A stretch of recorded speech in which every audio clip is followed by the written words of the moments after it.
বৃথার ইচ্ছে ডানায় তোমাকে আবারও স্বাগত।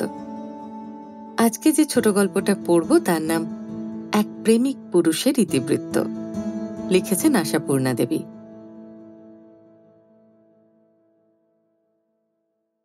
তার প্রেম করেছে নন্তু তার এই ৪২ বছরের জীবনে। জীবনভরই নন্তু প্রেমে পড়ছে। ওর প্রেমের প্রথম ইতিহাস খুঁজতে গেলে চলে যেতে হবে ওর ৮ বছর বয়সে। হ্যাঁ, ঠিক ৮ বছর। তখন নন্তু প্রেমে পড়ল, মোক্ষমভাবেই পড়ে গেল। প্রেমপাত্রী তার সদ্য বিবাহিত মাস্তুত বৌদি রাকা। নন্তু সেই নববধূর ঢলঢলে মুখ দেখে মোহিত হল, কাজল পরা কালো চোখের চাউনি দেখে মুগ্ধ হল, আলতা পরা পায়ে লাবণ্য দেখে বিভোর হল, আর ঝকমকে গহনায় মোড়া হাত গলা কান দেখে জগৎ বিস্মিত হল। নন্তু ওই লাবণ্যবতীর দিকে হাঁ করে তাকিয়ে থেকে ভাবে, স্বর্গের পরীরা নিশ্চয়ই এরকমই হয়। ভাবে, সোনার কাঠি রূপোর কাঠি গল্পের রাজকুমারী কি আর এর থেকে সুন্দর? নতুন বউ ওর সঙ্গে কথা কইলে নন্তুর বুকের মধ্যে যেন একটা অজানা সুখের বাঁশি বেজে ওঠে। নতুন বউ ওর হাত ধরলে নন্তুর মনে হয় সে এক্ষুনি মরে যাবে। বিয়েবাড়িতে কত লোক, কত ছোট ছেলে মেয়ে, কত হইচই, কত খাওয়া দাওয়া, সেসব দৃশ্যের মধ্যে নন্তু নেই। নন্তু ওই একটি জায়গাতেই পড়ে আছে, নতুন কনের কাছে। নতুন কনের গতিবিধির সঙ্গে নন্তুর গতিবিধি গ্রন্থিত। নতুন কনের পায়ে পায়ে ঘোরে, ওর একটু কিছু কাজ করতে পেলে কৃতার্থ হয়ে যায়। নতুন কনের আর কাজ কি? হয়তো একটু জল চাইল, হয়তো কোনো একটা বই চাইল। একদিন বলল, এ বাড়িতে খবরের কাগজ আসে না নন্তু? নন্তুর মনে হলো জীবন ধন্য হয়ে গেল তার। নন্তু একেবারে সোজা দাঁড়িয়ে উঠল। হ্যাঁ তো, দুটো কাগজ আসে তো, ইংরেজি বাংলা। এখন কেউ পড়ছে? জিজ্ঞেস করল নতুন বউ। তার মানে ওটা ওর এখন পেলে ভালো হয়। নন্তু তীর বেগে ঘর থেকে বেরিয়ে গেল, আর মুহূর্তে দুখানা কাগজই হাতে নিয়ে চলে এলো।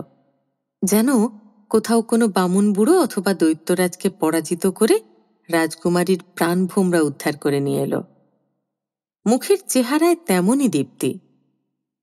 রাকা বলল, আরে দুটোই নিয়ে এলে, আর যদি কেউ পড়তে চায়? বিয়ে বাড়িতে কে পড়ছে? বড় মেসোমশাই শুধু সকালে একবার। নন্তু তখনও বুক তোলপাড় করছে। নন্তুর কথার ভঙ্গিতে সেটা ধরা পড়ে যায়। নতুন বউ হেসে ফেলে বলে, এত ছুটতে আছে, এই দেখো হাঁপাচ্ছ। নন্তু কৃতার্থমন্যের হাসি হেসে বলে, না তো। এ বিয়েতে নন্তুই হয়েছিল নিতবর, কারণ ওর বয়সের যেসব ছেলে আছে এদিক ওদিক, নন্তু তাদের মধ্যে সবচেয়ে সুন্দর সুকান্তি। তাছাড়া নন্তু সব থেকে আদরণীয়ও বটে, বরের মার ছোট বোনের ছোট ছেলে। সেই যে নন্তু কোঁচানো ধুতি আর গিলে করা পাঞ্জাবি পরে কপালে চন্দনের ছাপ এঁকে আর গলায় ফুলের মালা দুলিয়ে বরের সঙ্গে গেল আর ছাদনাতলায় বউকে দেখল, সেই ওর রোমাঞ্চের শুরু।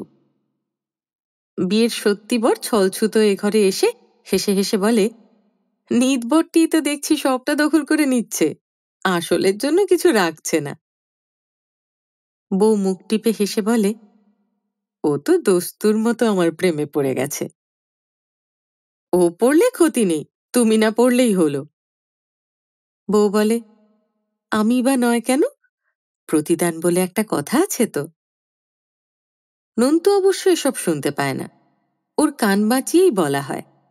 আর রাসুদা ঘরে ঢুকলে তো নন্তু বেজার মুখে উঠে গিয়ে বারান্দায় দাঁড়িয়ে থাকে। রাসুদাকে আজকাল আর দু চক্ষে দেখতে পারে না নন্তু। তবু রাসুদা যখন ডাকে, কিরে নন্তু চলে গেলি কেন, আর না এসে উপায় থাকে না বেচারার। কিন্তু ভালো লাগে না একদম। রাসুদা ঘরে ঢুকলেই যেন বিশ্ব পৃথিবী ভুলে যায় বৌদি। নন্তু নামের একটা ছেলে যে এখানে উপস্থিত আছে তা যেন মনেই থাকে না। তবু এই নিষ্ঠুর আর সঙ্গই নন্তুর কাছে প্রাণ। নন্তুর মা বলে, ভালো এক নেশায় পড়েছে ছেলে, খেতে ডাকলে আসে না গো। কাল থেকে ওই নতুন বউয়ের সঙ্গেই খেতে দিতে হবে দেখছি। বড় মাসি বললেন, তার চেয়ে একটা উচিত মতো কোণে জোগাড় করে ফেল, তোর বাড়িতেও একটা ঘটা লাগুক। হাসির রোল উঠল বাড়িতে। কিন্তু ও রোল বেশি দিন থাকল না। অবশ্য নন্তুরাও তো বেশি দিন থাকল না। নেহাত গরমের ছুটির মধ্যেই বিয়েটা হলো বলেই এতদিন থাকতে পাওয়া।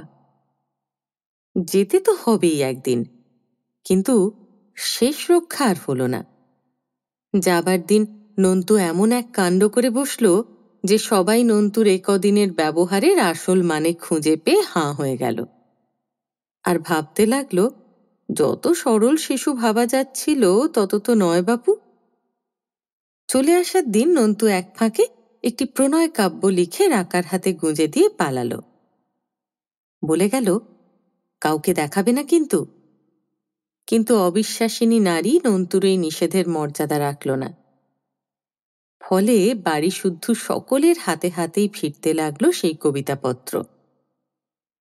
হাসি স্রোতেই ভাসমান হয়ে পড়ল সবাই, কিন্তু মনে মনে না ভেবে পারল না, ও খোকা তলে তলে তো বেশ পেকেছে দেখছি। সেই কাব্যপত্রটি এই, রাকা রাকা রাকা, তোমায় ছেড়ে চলে যেতে প্রাণ হচ্ছে ফাঁকা। তুমি এত সুন্দর তাই তো এত ভালোবাসি, তোমার সবই সুন্দর, কথা আর হাসি। স্কুলে গিয়েও তোমার কথা মনে পড়বে, লেখাপড়া সব কিছু মাথায় চড়বে। ইতি নন্তু। শেষ লাইন দুটোই মারাত্মক, এর মধ্যেই পাকামির আভাস। যাক, বাড়ি ফিরে বাবার হাতের একটি কড়া কানমোলা ব্যতীত আর কোনো খেসারত দিতে হয়নি নন্তুকে তার প্রথম প্রেম বাবদ। সেটা দিতে হলো দ্বিতীয়বারের বার। দ্বিতীয়বার প্রেমে পড়েছিল নন্তু তার ১৩ বছর বয়সে। এবার প্রেমপাত্রী তাদের পাশের ফ্ল্যাটে নতুন আসা ভাড়াটেদের ১২ বছরের মেয়ে দীপা। মেয়ে নয়, যেন পাকা আপেল, ফোটা গোলাপ। নন্তু জানলা দিয়ে নতুন ভাড়াটেদের আসা দেখছিল। খাট, আলমারি, আয়না, দেরাজ নামানো দেখতে দেখতে হঠাৎ ওই মেয়েকে দেখল, এবং দেখল আর মরল। নন্তুর থেকে একটু বড় একটা ছেলেও ছিল ওদের বাড়ি। নন্তু হঠাৎ তার দারুণ ভক্ত হয়ে গেল। নন্তু ওদের বাড়িতেই পড়ে থাকতে শুরু করল। মা কিছু বললে তেজের গলায় বলে, দীপকদার কাছে পড়া বুঝে নিতে গিয়েছিলাম। মা সন্দেহের গলায় বলে, ওর এত সময় আছে যে এতক্ষণ তোকে পড়ায়? নন্তু আরো জোর গলায় বলে, এতক্ষণ পড়াবে কেন? দীপকদা বলে সর্বদা পড়া পড়া করলে মাথা খারাপ হয়ে যায়, ক্যারাম খেল। খেলাটা মিথ্যে নয়। নন্তু গেলেই দীপা ক্যারাম বোর্ড পেরে বসে। দাদার নাম দীপক, বোনের নাম দীপা। শব্দটার সঙ্গে কোনো মিল খুঁজে না পাওয়ার জন্যই হোক, আর পূর্ব অভিজ্ঞতার তিক্ত স্বাদের স্মরণেই হোক, এবার আর নন্তু কবিতার দিক দিয়ে গেল না। নন্তু সোজাসুজি দীপার হাত ধরে বলে বসল, আমি তোকে ভালোবাসি। দীপা যে সত্যি একেবারে অবোধ তা মনে করবার হেতু নেই। আপন রূপ সম্পর্কে দিব্যি সচেতন এই দ্বাদশী। ছলাকলাও শিখেছে কম নয়।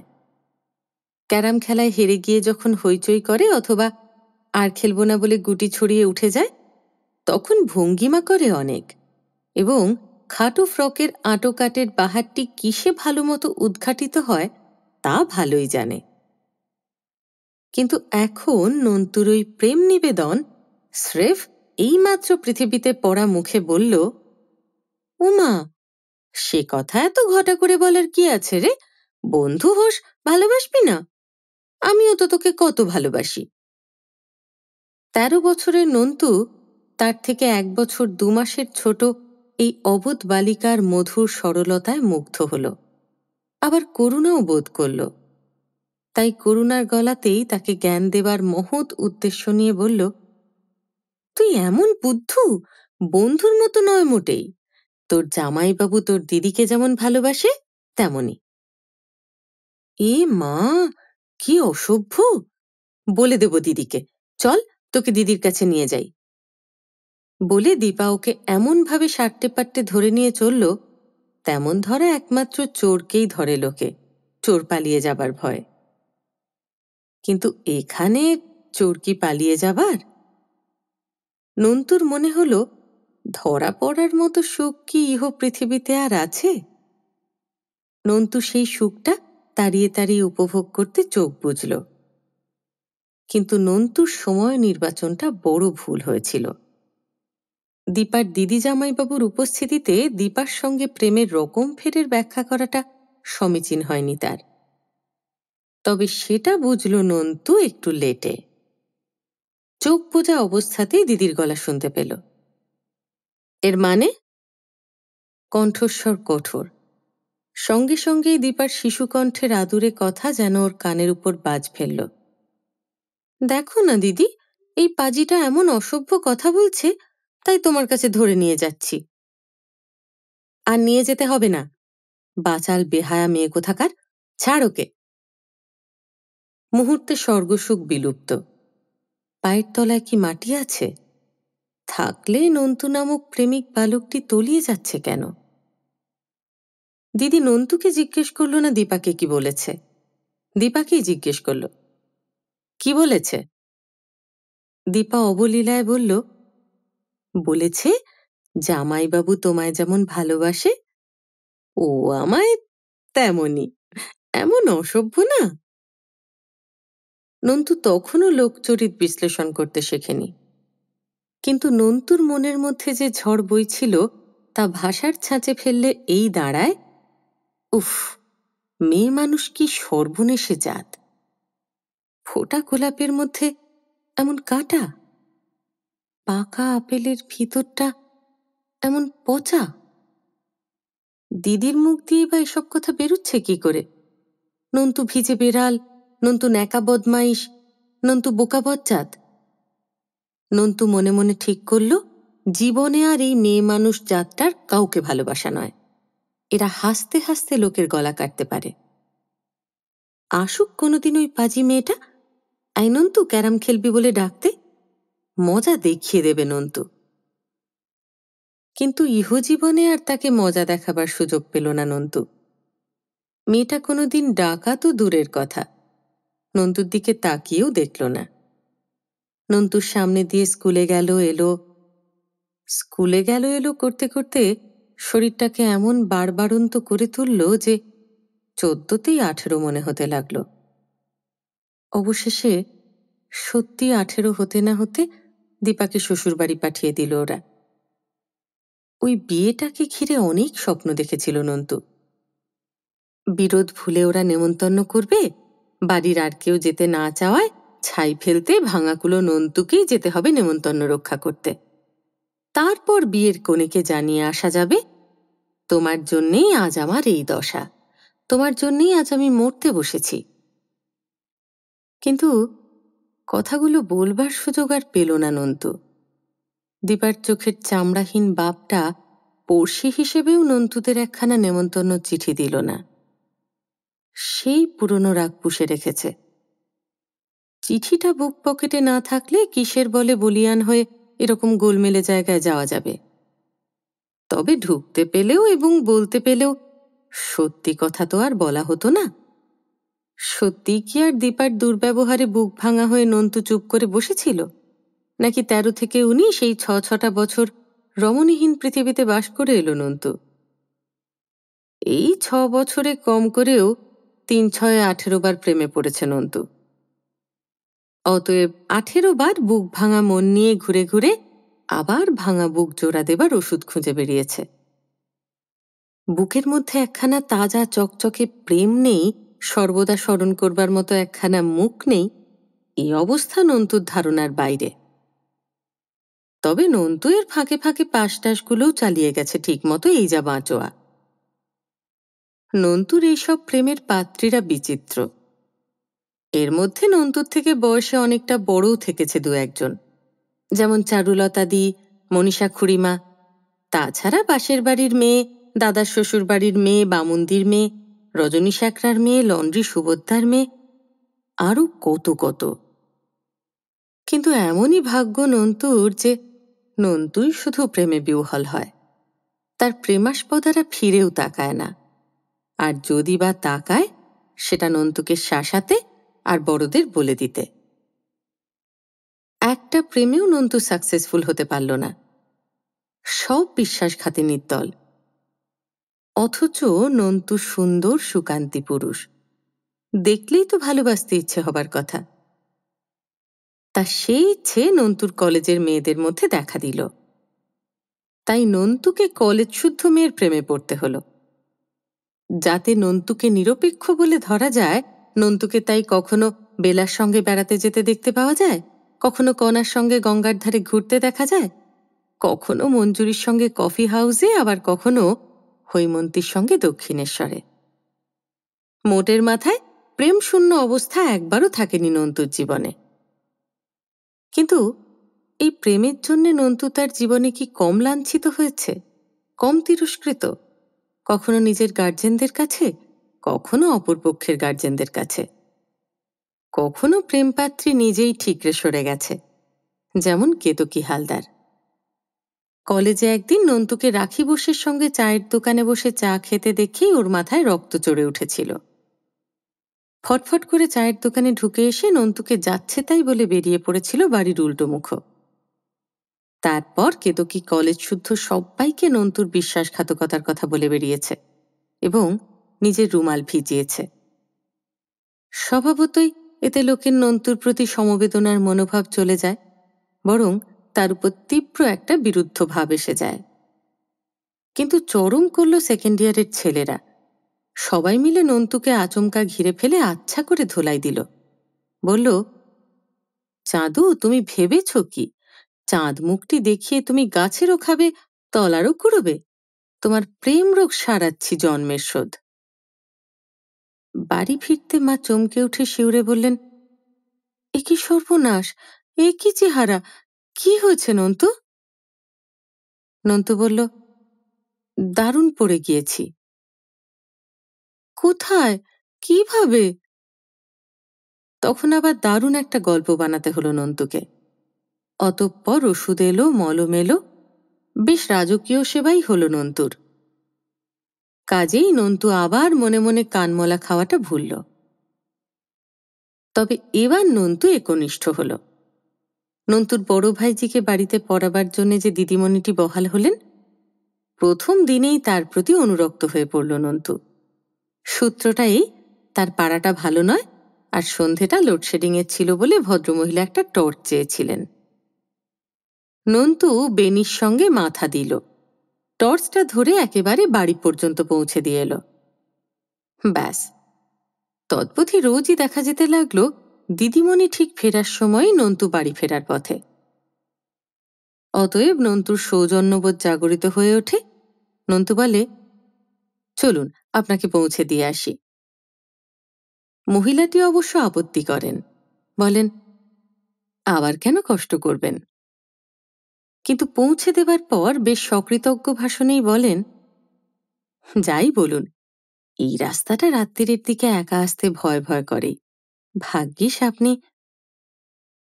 এই ভাগ্যিসের খেলাটা বেশ চলছিল। কিন্তু নন্তু চিরদিনই ধৈর্যের পরীক্ষায় ফেল।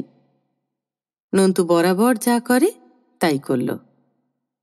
ওই খেলাটা তলিয়ে ভেবে জমিয়ে তোলার আগেই দুম করে একদিন রাস্তাতেই একখানা খোলাখুলি প্রেম নিবেদন করে বসল। আর আশ্চর্য, এতদিনের সৌজন্যময়ী ভদ্রমহিলা মুহূর্তে একেবারে ফনা তোলা ফণিনী হয়ে বলে উঠল, আপনি কি পাগল নাকি? ইস, আপনার ভদ্রতার মুখোশের তলায় এই ছিল? ছি! পরদিন এই নিয়ে চাপা গুঞ্জনে বাড়ি মুখরিত। দিদিমণি কাজ ছেড়ে দিতে চাইছেন। কারণ কারণ তার ছাত্রীর কাকা।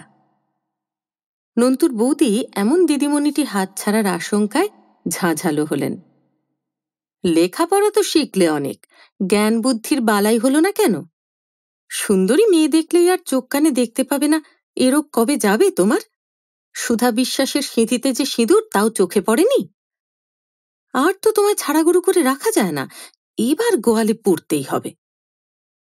অতএব তোড়জোড় করে মহা সমারোহে গোয়ালে পোড়া হলো নন্তুকে। বাড়ির ছোট ছেলে, সমারোহ ভালোই হলো। আনাজ কানাজ থেকে পর্যন্ত আত্মীয় স্বজন এসে ভিড় করল। তাদের মধ্যে সুন্দরী সুন্দরী মেয়েও ছিল অনেক, কিন্তু নন্তুর নবপরিণীতার কাছে সবাই নিষ্প্রভ। নন্তুর মা খোঁট ধরেছিলেন, ও আমার সুন্দর মুখ ভালোবাসে, সেটি এনে দিতে হবে। তা ভাগ্যক্রমে এসেও গেল, না এসে যাবার কারণও নেই। নন্তুর ভালো নাম নন্দিত কুমার। নন্তু ইতিহাসে এমএ। নন্তু দেখতে রূপবান এবং এখন একটা নামী কলেজের লেকচারার। তাছাড়া নন্তু বাড়ির ছোট ছেলে, এখনো মা বাপ বর্তমান, এবং 3 দাদাই কেষ্টবিষ্ট। সম্প্রতি নন্তুর মেজদা গাড়ি কিনেছেন, আর নন্তুর ঠাকুরদা এমন একখানি রাস্তার উপর এমন একখানি জাঁদরেল 3 তলা বাড়ি হাঁকড়ে রেখে গেছেন যে আরও এক পুরুষের বংশধরদেরও কুলিয়ে যাবে। অতএব সুন্দরী সুগায়িকা সুপাত্রী জুটবে নন্তুর, এটা আশ্চর্যের নয়। সবাই নিঃশ্বাস ফেলে বাঁচল। এতদিনে নন্তু একটা বৈধ প্রেমপাত্রী পেল, আর নন্তুকে নিয়ে দিশেহারা হতে হবে না বাড়ির লোকের, পাড়ার লোকের, আত্মীয়জনের, বন্ধু মহলের। এ যাবৎকাল তো সবাইকেই দিশেহারা হতে হয়েছে। কাকের মুখ থেকে মাছের মতো, বিড়ালের মুখ থেকে দুধের মতো, সিঁড়ির মুখ থেকে হামা দেওয়া শিশুর মতো ধর ধর করতে হয়েছে তো চিরকাল নন্তুকে নন্তুরি মুখ থেকে। আর কারো দায়িত্ব নেই। এখন ভাবনা, নন্তু বউ নিয়ে কতটা মাতামাতি করে, কতটা বেহায়াপনা করে। অষ্টমঙ্গলার মধ্যেই তো হানিমুনে যাবার জন্য উদ্দাম হচ্ছে দেখা গেল। আমি নন্তুদের পাড়ার চিরকালের বাসিন্দা, নন্তুর বিয়ে পর্যন্তও তাই ছিলাম। কর্মচক্রে তারপরেই হঠাৎ দেশ ছাড়া হতে হলো। তারপর যা হয়, প্রথম প্রথম ঘন ঘন চিঠিপত্রে খবরের লেনদেন, ক্রমশ কমতে কমতে একেবারে শূন্যের অঙ্ক। 10 বছর পরে আবার দেশে ফিরলাম, এবং সেই পুরনো পাড়াতেই ফিরতে হলো, কারণ বাড়িটা বসত বাড়ি, পৈতৃক বাড়ি। বাড়িতে যারা ছিল তাদের কাছে পাড়ার খবর নেই, এ কেমন আছে, ও কেমন আছে, ভালো মন্দয় মেশানো খবর। কিন্তু নন্তুর খবর অদ্ভুত। হানিমুন থেকে ফিরে এসেই নাকি নন্তুর প্রেম রোগ এমন সেরে গেল যে নন্তু তার বৈধ প্রেমপাত্রীটিকেও একেবারে ভুলে গেল। নন্তু খিটখিটে হলো এবং ছোট লোক হলো। নন্তু তার স্ত্রীর প্রতি যা তুচ্ছতাচ্ছিল্য করে, যা দুর্ব্যবহার করে, যা নিষ্ঠুরতা করে, তা নাকি বাসন মাজা ঝিয়েদের বরেরাও করে না। উঠতে বসতে খিঁচোয় বউটাকে। শুনে তাজ্জব লাগলো বই কি। গেলাম ওদের বাড়ি। বউ দেখে অবাক। কোথায় সেই রং, কোথায় সেই গড়ন, কোথায় সেই মুখ। বিষণ্ণ বিষণ্ণ মুখে যে হাসিটুকু, সেও যেন করুণ। বিয়ের সময় 22 বছর বয়স ছিল বউয়ের। 10 বছর পরে অঙ্কশাস্ত্রের নিয়মে এখন 32। কিন্তু এই কি 32 বছরের চেহারা? বউ যেন 52 বছরের এক বুড়ি। নন্তু ঘর থেকে বেরিয়ে এলো আমার সাড়া পেয়ে। প্রথম নজরেই বউকে একটা তাড়া দিয়ে বলল, সঙ্গের মতন দাঁড়িয়ে আছো কেন? চায়ের জল টল চড়াও তো একটু। বলল শুধু তাড়া দিয়েই নয়, খিঁচিয়েও। কিন্তু এই নন্তুই কি সেই নন্তু? এরই বা কি চেহারা হয়েছে? জেল্লাহীন হলদেটে রং, ভাঙা গাল, চোখ কোটরে, মাথার মাঝখানে টাকের আভাস। না বলে পারলাম না, চেহারাটা একই হাল করেছ নন্তু? নন্তু অবজ্ঞায় চোখ উল্টে বলল, বয়স হচ্ছে না? নন্তুর বউ চা নিয়ে এলো, খুব ভালো চা, সঙ্গে সিঙাড়া। তবু নন্তু বউকে আরো 2 বার খিঁচিয়ে নিল।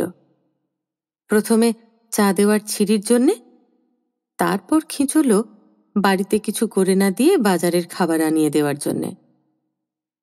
বউ সরে যেতে দুঃখিতভাবে বললাম, বউকে এত ধমক টমক দিচ্ছ কেন নন্তু? নন্তু বিরক্তিতে মুখ বাঁকিয়ে বলল, তবে কি মাথায় করে নাচতে হবে? ফেরার পথে ভাবতে ভাবতে আসছি, নন্তুর এ মনস্তত্ত্বের কারণ কি। বিয়ে হয়ে নন্তুর সব সম্ভাবনা ফুরিয়ে যাওয়ার হতাশায়, নাকি সারা জীবন নন্তু নারী জাতির কাছে যে দাগা পেয়েছে, হাতের মুঠোয় তাদের একজনকে পেয়ে হিংস্র প্রতিশোধ নেওয়া?